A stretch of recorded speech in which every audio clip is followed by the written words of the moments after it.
என்னுடைய பேர் உதய சான்றோர், சர்வதேச பயிற்றுனர். அனைவருக்கும் வணக்கம்.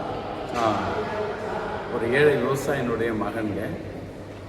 ஆனால் இன்னைக்கு சென்னையில் இன்னைக்கு 3 உலக சாதனை பண்ண பயிற்றுனராக இருந்தாலும் என்னுடைய தந்தையுடைய ஞாபகம் வரும்போதெல்லாம், விவசாயத்தை நினைக்கும் போதெல்லாம் ஒரு கண்ணீர் கதையாக தாங்க இருக்கும். காரணம் என்ன அப்படின்னா, நான் வந்து இன்றைக்கி சென்னையில் வந்து இன்றைக்கி வாழ்க்கையை நம்ம போயிட்டு இருந்தாலும், ஆனால் என்னுடைய கிராமத்தை மிஸ் பண்ணுறேன். நான் அங்கே இருக்கிற ஒரு அற்புதமான சூழ்நிலையை மிஸ் பண்ணுறன்ற உணர்வு உண்டு. நல்ல நிலங்கள் இருந்து நல்ல அற்புதமான நீர் வசதி எல்லாம் இருந்திருந்தால் நிச்சயமாக நான் கிராமத்தை விட்டு வந்திருக்க வாய்ப்பே இல்லைங்க. ஆனால் இப்போ எதுக்கு இதை சொல்கிறேன் அப்படின்னா, நண்பர்களே, இப்போ வந்து நான் எந்த அரசியல் கட்சியும் சேராதுவேன். ஆனால் நானும் இந்த சமூகம் நல்லா இருக்கணும், மக்கள் நல்லா இருக்கணும்னு சொல்லி சமூகத்துக்காக நிறைய பங்களிப்பை வழங்கிட்டு இருக்கேன். அந்த வகையில் இப்போ வந்து தேர்தல் வர 23ஆம் தேதி நடக்க இருக்கு. ஸோ இப்போ உங்களுக்கு ஒவ்வொரு தொகுதியிலையுமே வேட்பாளர்கள் நிற்கிறாங்க. உங்களுக்கு தெரியும் யார் நல்லவர்கள், யார் வந்தால் நல்லா இருக்குன்ட்டு. ஆனால் ஒரு சில விஷயங்களை உங்களெலாம் ஒருத்தனா நான் ஷேர் பண்ண விரும்புகிறேன். அது என்ன அப்படின்னா, ஜாதி பார்த்து ஓட்டு போடாதீங்க, மதத்தை பார்த்து ஓட்டு போடாதீங்க. எல்லா ஜாதிலையும் நல்லவனும் இருக்கான், கெட்டவனும் இருக்கான். எல்லா மதத்துலேயும் அப்படி தான். ஆனால் எந்த கட்சி வந்தால் நாடு நல்லா இருக்குமோ, அதாவது நிறைய பேர் பண்ணுற தவறு என்னென்னா, ஜெயிக்கிற கட்சிக்கு ஓட்டு போடணும்னு நினைக்கிறோம். ஜெயிக்கிற கட்சியில்னா ஒரு கட்சிக்கு அகைன்ஸ்டாக இன்னொரு கட்சி அப்படி இல்லாமல் யார் உண்மையான மாற்றம் பாருங்கள். யார் வந்தால் இந்த நம்ம தமிழ்நாட்டில் மிகப்பெரிய மகத்தான மாற்றம் வரும்னு பாருங்கள். என்னை பொறுத்தளவில் நான் 2-3 விஷயத்தை மட்டும் உங்களில் ஒருத்தனா நான் பதிவு பண்ண விரும்புகிறேங்க. 10.5 லட்சம் கோடி கடனில் இருக்குது. கிட்டத்தட்ட 1 லட்சம் கோடி கிட்ட வட்டி கட்டிகிட்டு இருக்கோம். நம்ம பட்ஜெட்டில் ஒரு பகுதி, 3ல் ஒரு பகுதி வட்டியாக கட்டிகிட்டு இருக்கோம். இதை விட கொடுமை என்னென்னா, 100 ரூபா தமிழ்நாட்டுக்கு ரெவென்யூ வருதுன்னா கிட்டத்தட்ட 21% நம்ம வந்து டேக்ஸே கட்டுறோம். இப்படி போயிட்டு இருக்க நாட்டில் திரும்பவும் இலவசத்தை அறிவிச்சா, இப்போயே பார்த்தீங்கன்னா 10.5 லட்சம் கோடி, இதெல்லாம் கொண்டு வந்தாங்கன்னா 20 லட்சம் கோடி. ஆனால் நாடு திவாலா தாங்க ஆகும்.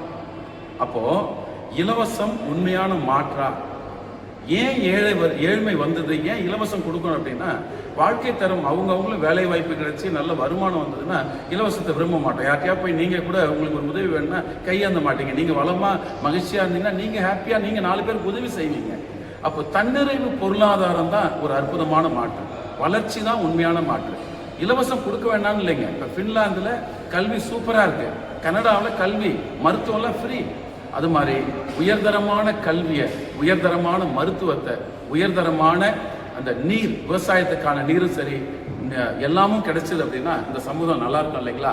அந்த மாதிரி இப்போ நான் வந்து ஒரு பணிவான ஒரு வேண்டுகோளை வைக்கிறேன். நாளைய தலைமுறை நல்லா இருக்கணும் அப்படின்னா ஒவ்வொரு ஓட்டும் ரொம்ப முக்கியமானது. அப்போது எந்த அரசியல் கட்சி யார் வரணுன்றதை விட ரொம்ப முக்கியமாக மாற்றத்திற்கு கடந்த 15 ஆண்டுகளுக்கு மேலாக இன்னைக்கு வந்து போராடி கொண்டு இருக்கக்கூடிய ஒரு கட்சி, ஒரு அற்புதமான நான் தேர்தல் வரைவுரையெல்லாம் நான் ஃபுல்லாங்க எல்லா மேனிஃபெஸ்டோவும் நான் படித்தேன். நான் டைம் ஒதுக்கினா நான் ஒரு தமிழக அரசு விருது பெற்ற ஆசிரியருங்க. 3 உலக சாதனை பண்ணியிருக்கேன். நான் ஒரு கல்வியாளர்.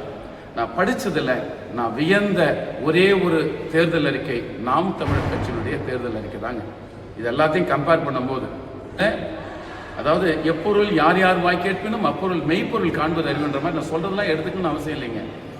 ஆனால் ஒரு எல்லாத்தையும் சீர்தூக்கி பார்க்கும்போது, குணம் நாடி குற்றமும் நாடி அவற்றில் மிகை நாடி மிக்க கொள்ளுன்ற மாதிரி சீர்தூக்கி பார்க்கும்போது எனக்கு தெரிஞ்சு ஒரு நல்ல மாற்றத்தை, ஒரு தொலைநோக்கு சிந்தனையோட, ஒரு மிகப்பெரிய ஒரு கனவுகளோட, கனவை சுமந்து நாளை அற்புதமான தமிழகத்தை படைக்க ஒரு மிகப்பெரிய திட்டத்தோடு, பல தோல்விகளுக்கு அப்புறமும் தோலாமல் மக்களை நம்பி, எல்லா கட்சிகளும் மற்ற கட்சிகளோட கூட்டணி இருக்கும்போது மக்களோட கூட்டணி வச்சு இன்னைக்கு மக்கள் தான் அப்படின்ட்டு தனியாக மக்களை நம்பி நிற்கக்கூடிய நாம் தமிழருக்கு நாம் ஒரு வாய்ப்பை கொடுக்கணும்னு கேட்டுக்கிறேன் நான்.